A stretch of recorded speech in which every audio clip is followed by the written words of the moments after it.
नमस्कार माझ्या गोड ताईंनो, कशा आहात सगळ्या? मी सरिता आणि खूप मनापासून स्वागत आहे तुम्हा सगळ्यांचं पुन्हा एकदा आपल्या एका नवीन व्हिडिओमध्ये. तुमच्याही घरी तुमची धावपळ चालू असेल, गणपती बाप्पा येत आहेत. सो प्रत्येक ताईचं घरी आवरण्याचं, साफसफाई करण्याचं, घर आवरून सगळी कामं व्यवस्थित लावण्याची, सगळे जे काही आपले क्लिनिंगच्या गोष्टी आहेत त्या क्लिनिंग करून व्यवस्थित ठेवण्याचे सगळी काही गडबड चालू असेल. त्याच्यात माझीसुद्धा गडबड कशी चालू आहे हेच मी तुमच्यासोबत आज शेअर करणार आहे.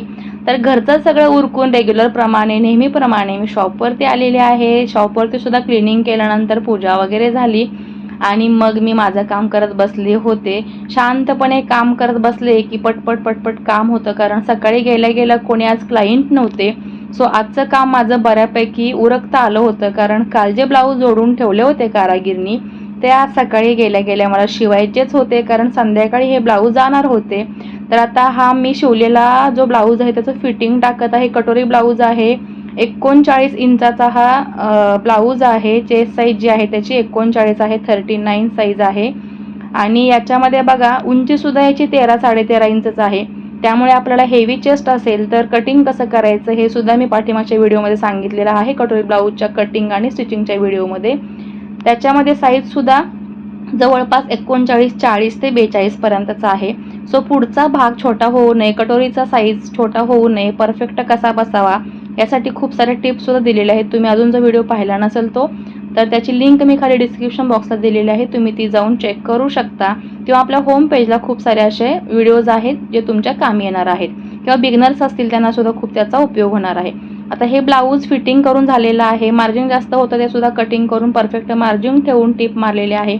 आणि काहीचं हे ब्लाऊज रेडी झालेलं आहे. कटोरी आहे, तुम्ही एकदा चेक करा, तुम्हाला दाखवते मी की कटोरी इतकी परफेक्ट बसते की ब्लाऊज घातल्यानंतर शोल्डरसुद्धा पुढं येत नाही, पुढं खेचत नाही किंवा ओघळत नाही. हेवी चेस्ट साईज असल्यानंतर बऱ्याच वेळेला क्लायंटचा प्रॉब्लेम होतो, शोल्डर पुढे येते असे बरेचसेच क्लायंट सांगत असतात. पण ते क्लायंट आपल्याकडे नवीन असतात, त्यांनी आपल्याकडे कधीही ब्लाऊज शिवलेला नसतो. सो त्यांचे सुद्धा कंप्लेंट्स असतात की असा असा प्रॉब्लेम आहे, हेवी चेस्ट असल्यानंतर आपल्याला कटिंग कसं करायचं आहे हे सुद्धा मी लवकरच नवीन एका व्हिडिओमध्ये घेऊन येणार आहे. हा ब्लाऊज तुम्हाला दाखवल्यानंतर हा बघा एक वर्कचा ब्लाऊज आहे. हा साडीवरतीच रेडी टू आरी वर्क आला होता, तो इथे शिवून झालेला आहे. त्याच्यानंतर दुसरा एक ब्लाऊज होता, तोही ब्लाऊज आहे, तो मोठ्या साईजचाच आहे. पफ स्लीव्ज आहे वरती आणि खाली बॉर्डर दिलेले आहे.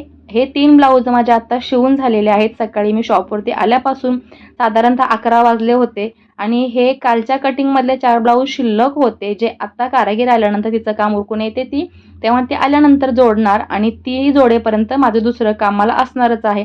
ब्लाऊज हातातली बाजूला ठेवेपर्यंत समोर क्लायंट आले होते, त्यांना अटेंड केलं. थोडा वेळ पाण्याचा ब्रेक घेतला, पाणी पिली आणि पुन्हा नव्याने दुसऱ्या कामाला सुरुवात. आता भावना आली होती, तिचं तिला काम ती करत होती ब्लाऊज जोडण्याचं. तिचं काम होईपर्यंत मला वेळ होता कटिंगसाठी. हा एक ड्रेस होता, तो मला शिवायचा होता. तर म्हटलं चला हा ड्रेस आहे, ऑल ओव्हरमध्ये एकच कलर आहे सलवार आणि टॉपचा. तो मला कटिंग करायचा होता. मी थोड्या वेळापूर्वी याचा अस्तरसुद्धा काढून ठेवलं होतं, पण कटिंगला वेळ मिळाला नाही. क्लायंट आले म्हणून पुन्हा तो मागे ठेवून दिला होता.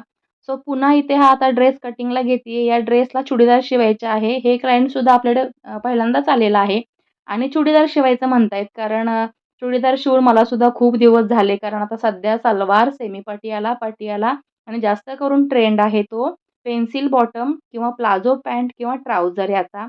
तर मलासुद्धा छान वाटतं थोडंसं चेंज झालं की. आणि आता हे चुडीदारचं कटिंग करत आहे. कपडा हा 2-2.25 मीटर होता, त्याच्यामुळे व्यवस्थित चुडीदार आपल्या ह्याच्यामध्ये बसणार आहे. आणि या क्लायंट ज्या आहेत त्या न्यू क्लायंट बोलताना माझ्याशी म्हटल्या की ड्रेस व्यवस्थित शिवा बरं का, एक ड्रेस बिघडला आहे. तर मला प्रश्न पडला की त्यांच्याकडे तर मी पहिल्यांदाच बघते, त्यांना मी स्वतः कधी ओळखते असं वाटत नव्हतं. म्हटलं तुम्ही आपल्याकडे ड्रेस शिवलाय आणि तो बिघडला म्हणताय. तर त्या म्हटल्या नाही नाही, मी तुमच्याकडे पहिल्यांदाच आली आहे आणि मी इथेच कुठेतरी ड्रेस शिवला होता आमच्या एरियामध्येच. तर तो ड्रेस पूर्ण बिघडला, तो मी घालूच शकले नाही. त्यामुळे मी तुमच्याकडे एकच ड्रेस घेऊन आलेले आहे. एक ड्रेस मी शिवून तुमच्याकडे पाहणार आहे. क्वालिटी आवडली, फिटिंग आवडलं तर मी तुम्हाला पुन्हा दुसरे भरपूर सारे ड्रेस आहेत ते आणून देणार आहे. त्यांचे मिस्टरसुद्धा त्यांच्यासोबत होते. ते सुद्धा म्हटले की 5 ते 6 ड्रेस आमचे शिवायचे शिल्लक आहेत, जे करून आम्हाला शिवायचे आहेत आणि चांगला टेलर भेटत नाही. सो तुमचं आम्ही नाव ऐकलं होतं, एकाकडून कॉन्टॅक्ट नंबर मिळाला. आपल्या खूप साऱ्या अशा मैत्रिणी क्लायंट आहेत खूप वर्षापासूनचे, ते आपल्याला म्हणजे आपला नंबर देतात किंवा आपल्या शॉपचं नाव रेफर करतात एखाद्या नवीन क्लायंटसाठी किंवा त्यांच्या शेजाऱ्यांसाठी, मैत्रिणींसाठी, नातेवाईकांसाठी. छान वाटतं, कारण हे सगळं जे आहे ते देवाच्या कृपेनं आणि आपल्या मेहनतीनं आहे. आपली मेहनत जर प्रामाणिक असेल, तुम्ही जर प्रामाणिकपणे मेहनत करत असाल, तर तुम्हाला तुमची क्वालिटी चांगली देण्यासाठी किंवा तुमचं काम सुधारण्यासाठी 110% तुम्ही तुमचं काम सुधरवू शकता मेहनतीने. मेहनत करणं आपल्या हातात आहे.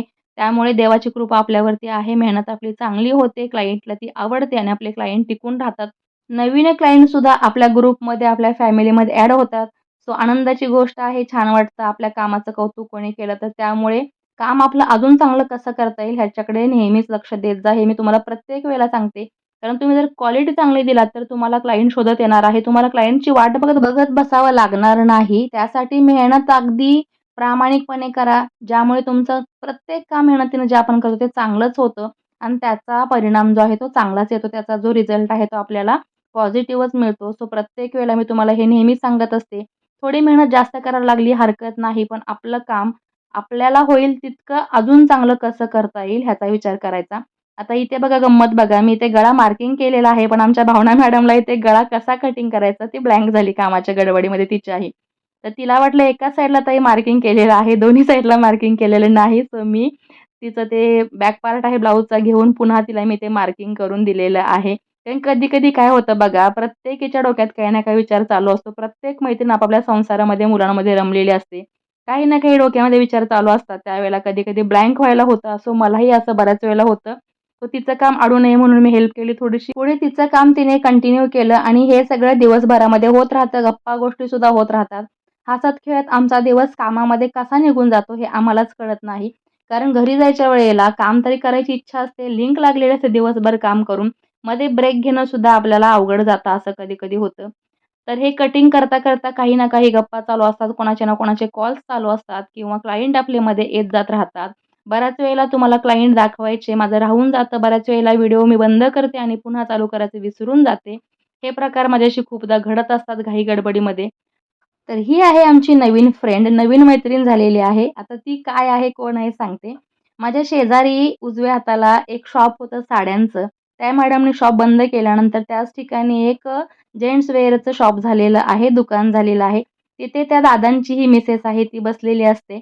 कधी-कधी दादांचं काही काम असेल तर तेव्हा ती असते शॉपवरती. मग लेडीज म्हटले की थोड्याशा गप्पा गोष्टी होतात. ती सुद्धा शॉपमध्ये बसून कंटाळली होती. थोडा वेळ ती गप्पा मारायला काउंटरला आली. तिचं लक्ष नव्हतं कॅमेरा चालू आहे. जेव्हा तिला लक्षात आलं, तेव्हा ती साईडला होऊन गप्पा मारायला लागली. आता या गप्पा काय आहेत, कशा आहेत तुम्ही गेस करू शकता. कारण लेडीज म्हटलं की घरापासून दारापर्यंत सगळ्या गप्पा आपल्या चालू असतात आपल्या कामासोबतच. सो माझा दिवस असा छान पॉझिटिव्हिटीने भरलेला, फुल एनर्जेटिक जातो. आणि मी ज्या दिवशी शॉपमध्ये जात नाही, कोणत्या दुसऱ्या कामानिमित्त मी जेव्हा घरी असते किंवा बाहेर जाते, तेव्हा मी माझ्या शॉपला, माझ्या रुटीनला खूप मिस करते. कारण गेले 23-24 वर्ष हे माझं रुटीन डेलीचं आहे. सो मला ह्याची इतकी सवय पडलेली आहे, की माझ्या जीवनाचा हा अविभाज्य घटक झालेला आहे, असं तुम्ही म्हटलात तरीही चालेल. आता हा झाला टॉप कटिंगचा पार्ट. मी ते चुडीदार कटिंग करून घेतली होती. टॉप कटिंग करतीये. याचा अस्तर घेतलेला आहे. अस्तरवरती सगळ्यात अगोदर टॉप कटिंग करतीये.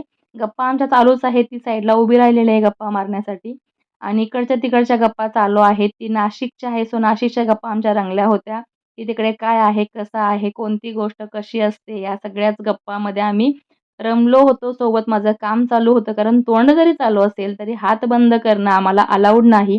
कारण समोरचा जो वर्कलोड आहे तो कंप्लीट करणं गरजेचं आहे. हाती जे काम घेतलेलं आहे ते व्यवस्थित पूर्ण होणं, ऑर्डर कंप्लीट होणं, टास्क कंप्लीट होणं, खूप साऱ्या गोष्टींची सांगड घालत आमचा हा दिवस असा चाललेला असतो पूर्ण फुल टू बिझी. टॉपचं मार्किंग करून झालेलं आहे. कटिंग करून घेते. आता इथे तुम्हाला टॉपचं मी कटिंग दाखवणार आहे असं प्रॉमिस केलेलं आहे. सो तो सुद्धा व्हिडिओ लवकरच तुमच्यासोबत घेऊन येणार आहे. कारण घाई-गडबडीच्या वेळेला शूट करणं किंवा इतर गोष्टी मॅनेज करणं, क्लायंट मॅनेज करणं, ऑर्डर मॅनेज करणं एकाच वेळेला होत नाही. ऑलरेडी मी व्हिडिओ शूट करून ठेवलेला आहे. पण माझ्या ह्या शेड्यूलमधून, माझ्या ह्या बिझी कामामधून मला वेळ मिळत नाही तो एडिटिंग करायला. आता तो कधी वेळ मिळतोय आणि कधी तुमच्यासोबत येतोय याचा प्रयत्न मी लवकरच करेन. इथे टॉपचं अस्तर कटिंग करून झालं होतं. त्यानंतर राहिलेल्या कपड्यामधून गळा वगैरे कटिंग करायचा होता आणि या पद्धतीने आता मेन अस्तर कटिंग करून झाल्यानंतर मेन फॅब्रिक आहे ते कटिंग करून घेऊया. गप्पा चालूच आहे तुम्ही पाहताय समोर. कारण पर्याय नसतो. समोर जर आपल्या एखादी व्यक्ती गप्पा मारत असेल, तर आपण त्यांना आपल्या कामामुळे जा म्हणू शकत नाही किंवा कामामुळे इग्नोर करू शकत नाही. कारण प्रत्येकाची मनं जपणं हे सुद्धा आपलं पहिलं कर्तव्य आहे. इम्युनिटी हीच आहे, की प्रत्येकाचं मन जपणं, प्रत्येकाच्या वेळेला पडणं, प्रत्येकाशी छान राहणं. कारण कधी कोणाची वेळ कशी येईल, कधी कोणाची गरज पडेल, हे आपल्याला सुद्धा माहीत नसतं. कारण येणारा दिवस प्रत्येक सारखा नसतो. चढ-उतार हे आयुष्यामध्ये होत राहतात. सो सगळ्यांशी पटवून घेणं, सगळ्यांशी जमवून घेणं, सगळ्यांना जपणं हे चालूच असलं पाहिजे आपल्याही लाईफमध्ये. बऱ्याच वेळेला मी तुम्हाला म्हणते, की मी बोलत असते कॉलवरती वगैरे, तर मी हे माझं काम कटिंगचं करून झाल्यानंतर शिवता-शिवता माझ्यासुद्धा नातेवाईकांशी, माझ्यासुद्धा घरच्यांशी, माझ्या फ्रेंड सर्कल्समध्ये ज्यांना मी कॉल करू शकते त्यांना त्यांना कॉल करून गप्पा मारत असते. कारण हातात काम चालूच असतं. पण आपल्या कामामुळे एखादं जर आपलं नातं लांब होत असेल, नातं तुटत असेल, त्याला सुद्धा जपणं तितकीच आपली जिम्मेदारी आहे, प्रायोरिटी आहे असं मला वाटतं. सो तुम्हाला काय वाटतं याच्यावरती तुम्ही मला कमेंट करून नक्कीच सांगू शकता किंवा तुमचं डेली रुटीन कसं असतं, तुमचा डे कसा असतो, तुमचं काम करण्याचं स्वरूप कसं असतं? तुम्ही जर घरून काम करत असाल, तर ते कशा पद्धतीने करता? किती वेळामध्ये घरची कामं उरकून मशीनवरती बसता आणि पुन्हा किती वेळामध्ये ब्रेक घेता? हे मला तुमच्याकडून जाणून घ्यायला नक्कीच आवडेल. तर आता इथे हा ड्रेस साधारणतः कटिंग करून झालेला आहे. स्लीव्हज कटिंग झालेले आहेत. त्यानंतर गळा वगैरे कटिंग करून मी शिल्लक कपड्यातून थोडीफार इकडे-तिकडे नेफा वगैरे कमी पडला किंवा जोडीदाराला मला जॉइन द्यावा लागला, तर सेम कपडा आहे तो जॉइन करू शकते. आता कॅनव्हास घेतलेला आहे. कॅनव्हासवरती गळा आखायचा आहे आणि तुम्हाला एक गंमत सांगते. माझ्याशी बऱ्याच वेळेला असं होतं, की जेव्हा मी सॅड असते, जेव्हा मी एखाद्या गोष्टीतून विचार खूप करते, काहीतरी मी टेन्शन असतं मला. आता टेन्शन म्हणजे माणूस म्हणजे टेन्शन आलं, ते काही कोणाला सुटणार नाही. मग ते संसाराचा असो, व्यक्तींचा असो, कोणतंही कामाचा असो, काहीही असो. पण जेव्हा-जेव्हा मी नोटीस केलेलं आहे, की असं मला काही वाटतं, तेव्हा नक्कीच कोणी ना कोणी आपली व्यक्ती, आपली अशी फ्रेंडशिप झालेली जी मैत्रीण आहे इथली किंवा खूप जिवलग आहे किंवा अनोळखी असूनही आपलीशी वाटणारी एखादी ताई असते, ती त्या दिवशी व्हिजिट मारतेच माझ्या शॉपला. आणि अगदी म्हणजे जे आपल्या मनामध्ये थोडंसं नैराश्य आलेलं असतं, थोडंसं दुखण्याने टेन्शन आलेलं असतं, या गोष्टी ज्या असतात त्यांच्याशी शेअर करते. त्या खूप छान मला गप्पा मारून थोडंसं रिलॅक्सेशन देतात. म्हणजे ते एक सेशन असतं आपल्या रिलॅक्स होण्याचं म्हणून त्याला रिलॅक्सेशन म्हणते मी. तर छान वाटतं आणि मी जेव्हा शॉपमध्ये असते तेव्हा फुल डे बिझी असते, फुल डे कामात असतो, फुल डे गप्पांमध्ये रंगतो. बऱ्याच गोष्टी एकमेकींना शेअर होतात, चांगल्या, वाईट काही ज्या असतील त्या. शक्यतो चांगल्याच होतात. कारण इतक्या कामाच्या ह्याच्यामध्ये आपण जर सगळ्यांशी बोलत चालत असू, तर चांगल्याच गोष्टी शेअर होतात. पण एखादी ताई अशीही असते, एखादी मैत्रीण अशीही असते, की जिला मला भेटायचं असतं, खूप दिवस झालेलं असतं. तिलाही मनातलं काहीतरी सांगायचं असतं. अशाही खूप मैत्रिणी मला मिळून गेलेल्या आहेत शॉपवरती. या शॉपमुळे किंवा माझ्या ह्या बिझनेसमुळे.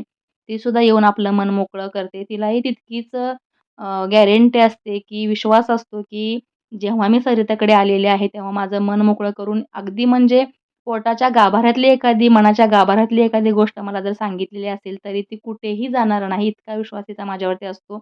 आणि मी देवाचे खूप आभार मानते, की अशा मैत्रिणी मला मिळालेल्या आहेत, अशी लोकं मला मिळालेली आहेत. माझ्या बिझनेसमुळे म्हणा, माझ्या स्वभावामुळे म्हणा, कारण मला गप्पा मारायला छान आवडतं. मला बोलतं राहायला आवडतं, समोरच्याला बोलतं करायला आवडतं आणि प्रत्येकीशी विचारांच्या देवाण ज्या असतात, पॉझिटिव्ह विचारांच्या, सकारात्मक एनर्जीच्या त्या मला करायला नेहमीच आवडतात. सो तुम्हाला सुद्धा तुमचं रुटीन कसं आहे हे माझ्याशी शेअर करायचं असेल तर नक्की शेअर करा. आपला Insta आयडीसुद्धा मी इथे दिलेला आहे. तुम्ही Insta आयडीला मला फॉलो करू शकता आणि माझ्याशी गप्पा मारू शकता. माझा Sarita official, stitch with Sarita official असा हा Insta आयडी आहे. सो तुम्ही Instaवरती मला नक्कीच फॉलो करू शकता. तर आता इथे कटिंग ड्रेसचं झालं होतं. तुमच्याशी गप्पा मारता-मारता पुढे काम सरकत होतं. मशीनवरती आले होते कटिंग झाल्यानंतर. सगळ्यात अगोदर शिवायला घेतले ते चुडीदार. कारण चुडीदार शिवण्यासाठी अ, मला वेळ होता. म्हटलं पहिल्यांदा भावनाचं जोडून होईपर्यंत 3-4 ब्लाउज तिचे जोडून झाले, की मला टेन्शन नंतर राहत नाही. एकामागे एक ब्लाउज माझं शिवून होतं. मग तोपर्यंत मी चुडीदार शिवून घेत होते आणि चुडीदार शिवायला थोडासा वेळ लागतो. तर ते कंप्लीट करून घेते. मध्येच क्लायंट आलेत, सो कॅमेरा मला बंद करावा लागला आणि नंतर मी कॅमेरा ऑन केला तेव्हा माझा चुडीदार शिवून झाला होता. तर तुम्ही म्हणाल, "ताई चुडीदार शिवण्याचा व्हिडिओ मला शेअर करा." नक्कीच करेन. नेक्स्ट टाईम जेव्हा चुडीदारची एखादी पॅन्ट येईल मला शिवायला ड्रेस, तेव्हा मी तुमच्यासाठी स्पेशल व्हिडिओ शेअर करेल. कारण आता सणसुद्धा आलेले आहे. सो ड्रेस, साडी, ब्लाउज खूप सारं शिवलं जातं. साड्यांचे वन पीस शिवले जातात. कारण कपाटातून आईच्या साड्या खूप साऱ्या बाहेर निघतात एकामागे एक आणि सणासुदीला वापरण्यासाठी ट्रेडिशनल वेअर, ट्रेडिशनल ड्रेसेस आपल्याकडे स्टिच करायला आलेले आहेत ऑलरेडी, शिवले जातात ते. तर तुम्हाला भरपूर असे व्हिडिओ पाहायला मिळणारच आहेत. सो आता मी चुडीदार शिवून झाल्यानंतर ड्रेस शिवायला घेतला होता. कारण सगळे ब्लाउज जॉइन करून झाले, की मग मला पुन्हा एकामागे एक ब्लाउज शिवायला सोपं जातं आणि ड्रेस मी शिवल्यानंतर भावना जायच्या अगोदर या ड्रेसला जर हात शिलाई करून गेली तर क्लायंट जर आलं तर माझं इथे काम कंप्लीट होणार आहे. ड्रेस माझा रेडी असणार आहे. सो हा ड्रेस मी शिवायला घेतलेला आहे. मध्येच क्लायंटचे कॉल येत होते. कॉलवरती बोलता काम माझं चालूच होतं. मध्ये समोर क्लायंट आले की त्यांच्याशी सुद्धा मला बोलावं लागतं. त्यांचे मेजरमेंट्स घ्यावे लागतात किंवा त्यांचे ब्लाउज असतील ते द्यावे लागतात. ऑर्डर कंप्लीट असतील त्यासुद्धा त्यांना हँडओव्हर करायला लागतात. तर हे माझं रुटीन आहे. ते दिवसामागे दिवस जसा जाईल तसं दिवसेंदिवस चालू असतं. त्याच्यामध्ये थोडाफार इकडे-तिकडे अदला-बदल असतो. कधी मी उशिरा जाते, कधी मी लवकर जाते, कधी वेळेवर जाते. कारण कसं आहे, आपण लेकरांचं, घरचं, सगळ्यांचं करून आपण आपला बिझनेस सांभाळतोय. तर पहिली प्रायोरिटी आपली फॅमिली आहे. सो आपल्या फॅमिलीचं काम किंवा फॅमिलीची जिम्मेदारी कंप्लीट केल्यानंतरच आपण हा बिझनेस घेतलेला आहे, तो करावा लागणार आहे. आणि इथे असं नाही की फॅमिलीची जिम्मेदारी आहे सो मी असून सो देणार नाही. इथे सुद्धा मला तितकीच प्रायोरिटीवरती कामं घ्यावी लागतात, ऑर्डर्स कंप्लीट करून द्याव्या लागतात. तर ही सगळी तारांबळ सांभाळता इतका गोंधळ होतो. खरं सांगते कधी-कधी इतकं इरिटेशन होतं. कारण किती धावपळ करणार माणूस. शेवटी आवडीचा बिझनेस आहे, आवडीचं काम आहे, हा एक वेगळा भाग आहे. पण शरीर आहे, मानवी शरीर हे थकतंच कामाने. त्यावेळेला मला तुमच्याशी अशा गप्पा मारायला खूप आवडतात. पण तुमच्याशी सुद्धा गप्पा मारल्या की खूप छान वाटतं. कारण बऱ्याच वेळेला जे मी इतरांशी काही शेअर करू शकत नाही, ते मी माझ्या YouTube फॅमिलीशी, YouTube कुटुंबाशी, माझ्या YouTubeमधल्या गोड मैत्रिणींशी शेअर करते. कारण तुमच्या स्वरूपामध्ये मला खूप सुंदर मैत्रिणी मिळालेल्या आहेत. ज्यामुळे मी देवाचं खूप मनापासून आभार मानते आणि आपल्या चॅनलवरती 15K सबस्क्रायबर्स कंप्लीट झालेले आहेत. त्याबद्दल सुद्धा तुम्हा सगळ्यांचं खूप मनापासून आभार, धन्यवाद. असाच प्रयत्न मी करत राहीन आणि तुमची साथ मला सदैव मिळत राहो, हीच मी ईश्वरचरणी प्रार्थना करते. आणि आपली फॅमिली अजून मोठी होवो किंवा आपल्या फॅमिली मेंबरमध्ये अजून वाढ होवो, मोठी आपली फॅमिली मला पाहायला मिळो हेच स्वप्न आहे. सो देवाच्या चरणी अजून एक प्रार्थना आहे, की "बाबा रे देवा, आई अंबाबाई, अजून माझी फॅमिली वाढू दे, अजून माझ्या ताईंना कामं मिळू देत, अजून माझ्या ताईंना माझ्याशी जोडलं जाऊ दे. त्यांना सुद्धा त्यांचे प्रॉब्लेम्स असतील तर माझ्याकडून ते सॉल्व्ह होत असतील तर ते सॉल्व्ह होऊ देत." हीच मी प्रार्थना करते आणि माझं काम कंटिन्यू चालूच आहे. तुम्ही पाहू शकता आता हा ड्रेस थोडाफार झालेला आहे. बॅक पार्ट आहे तो रेडी झालेला आहे. स्लीव्हज रेडी करून कटिंग करून ठेवलेले आहेत आणि आता फ्रंट भाग आहे किंवा फ्रंट पार्ट आहे तो मी इथे रेडी करायला घेतलेला आहे. आता पुढच्या भागावरती खूप सारे स्टोन होते आणि भले मोठे-मोठे होते. त्याच्यामुळे हे स्टोन क्लिअर केल्याशिवाय मी शिवूच शकत नाही. म्हणून मी बॅक पार्ट अगोदर रेडी करून घेतला आणि फ्रंट पार्ट आहे तो पाठीमागे ठेवला होता. कारण काय होतं एखादा जर खडा किंवा एखादा स्टोन जो आहे डिझाईनवरती लावलेला, तो जर मशीन खाली आला तर शटल पूर्ण कामातून जातं, सुई तुटते, सेटिंग हलतं मशीनचं आणि पुढचं काम आपलं तसंच राहून जातं. कारण काहीच करता येत नाही आणि आपण जे मशीन रिपेअरिंगसाठी इंजिनिअर बोलवतो ते सुद्धा वेळेवर आले नाहीत तर आपलं काम खूप गडबड होते. सो आपला वर्कलोड पूर्ण मॅनेज आपल्यालाच करायला लागतो. त्यामुळे अशा काही गोष्टी असतात ज्या शिवणकामामध्ये तुम्हाला सुद्धा लक्षात घ्यायच्या आहेत आणि त्या गोष्टींना फॉलो करत तुम्हाला तुमचं काम कंप्लीट करायचं आहे. हे खडे काढायला थोडासा वेळ लागला तरी चालेल, पण ते कंप्लीट केल्यानंतरच आपण मशीनला ते कापड लावायचं आहे. कारण बऱ्याच वेळेला भरलेलं गच्च असं वर्कवालं किंवा खड्यांचं, स्टोनवालं ब्लाऊज असतं, ड्रेस असतात, त्यावेळेला सुद्धा मी आपण जितकी शिलाई घेणार आहे, जिथे आपली शिलाई येणार आहे, तिथे कंप्लीट आपण ते स्टोन काढून घेत असते. आता इथे भावनाचे सुद्धा बरेच ब्लाउज जोडून झाले होते. थोडासा तिने सुद्धा ब्रेक घेतला. कंटाळली होती. तुम्ही पाहिलं असाल तिचं ॲक्शन. आणि आता ड्रेस माझा कंप्लीट झाला होता. त्यानंतर मध्येच आमचे लेसवाले भैय्या आले होते आणि मला गरज होती ह्या डोरींची, नॉट्सचे कलर माझे बरेच संपले होते. तर ते सुद्धा मला आज मिळालेले आहेत. सो मनातली माझी सुद्धा ही एक गोष्ट पूर्ण झालेली आहे, की मला आज हे हवं होतं 1-2 दिवसामध्ये. विचारच करत होते. तोपर्यंत ते समोरून आले. तर त्यांच्याकडून मी ह्या नॉट्सचे शॉपिंग केलेलं आहे. हे कलरफुल बंडल घेतलेले आहेत. 2 पॅकेट घेतले होते जे माझ्याकडे शिल्लक नव्हते किंवा लागणार आहेत. काही रोल्स संपायला आले होते. ते सगळे मी ते घेतले होते आणि हे सगळे डोरीचे आहेत. आता तुम्ही म्हणाल हे कितीला येतात, काय येतात? ह्याच्यावरती सुद्धा तुम्हाला एक व्हिडिओ सेपरेट घेऊन येणार आहे. याचा रेट काय आहे? होलसेल रेटमध्ये हे कसे मिळतात? तुम्ही जर शॉप चालू केला असेल, बिझनेस चालू केला असेल, तर तुम्हाला याच्या खूप साऱ्या गोष्टींचा फायदा व्हावा, या गोष्टींची माहिती व्हावी त्यासाठी. सो आजचा व्हिडिओ तुम्हाला कसा वाटला? आवडला असेल तर लाईक करा आणि जास्तीत जास्त शेअर करा नवीन मैत्रिणींसाठी. तुमच्याही ग्रुपमध्ये नवीन मैत्रिणी असतील ज्या हे काम करू पाहत आहेत. आणि तुम्हाला जर आपले व्हिडिओ आवडत असतील किंवा तुम्ही आपल्या चॅनलवरती नवीनच हा व्हिडिओ पहिल्यांदाच पाहत असाल, तर चॅनलला सबस्क्राईब करा. सोबत बेल आहे ती ऑलवरती सेट करा. म्हणजे इथून पुढे येणारे व्हिडिओज तुम्हाला पाहायला मिळतील. पुन्हा भेटू. बाय.